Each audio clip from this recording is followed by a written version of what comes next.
5 ಕೋಟಿ ಕನ್ನಡಿಗರು ಈಗ ಮಧ್ಯಮ ವರ್ಗ ಎಂದು ಬರೆದಿದ್ದಾರೆ. 5 ಕೋಟಿ ಬಡತನದ ರೇಖೆಯಿಂದ ಕೆಳಗಡೆ ಇದ್ದವರು ಅವರೆಲ್ಲರೂ ಕೂಡ ಈ ಗ್ಯಾರಂಟಿಗಳಿಂದ ಹೊರಗಡೆ ಬಂದು ಮಧ್ಯಮ ವರ್ಗಕ್ಕೆ ಮೇಲಕ್ಕೆ ಹೋಗಿದ್ದಾರೆ.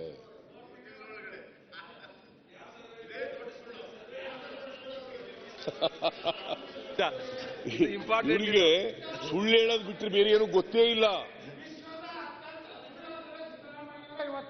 ಇದೆ ಬರೀ ಸುಳ್ಳು ಹೇಳೋದು. ನೀವು ವೀರಪ್ಪನ ಕಮಿಷನ್ ಮುಂದೆ ಸುಳ್ಳು ಹೇಳ್ಬಿಟ್ಟು ಹೋಗ್ಲೇ ಇಲ್ಲ. ಸಮನ್ಸ್ ಕೊಟ್ರೆ ತಪ್ಪಿಸ್ಕೊಂಡ್ಬಿಟ್ರು.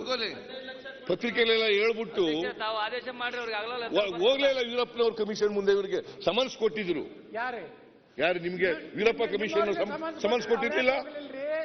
You did not appear before the commission. Priyanka Kharge ಇವರು ಯಾವ ನೈತಿಕತೆ ಇದೆ ಹೇಳಿ ನೋಡೋಣ. ಅರೆಸ್ಟ್ ಮಾಡ್ಬೇಕಾಗಿತ್ತು, ನನಗೆ ಯಾಕೆ ಮಾಡಿಲ್ಲ? ನನಗೂ ಮಾಡ್ಬೇಕಾಗಿತ್ತು. ನಿಮ್ಗೆ ಸಮನ್ಸ್ ಜುಡಿ ಕಮಿಷನ್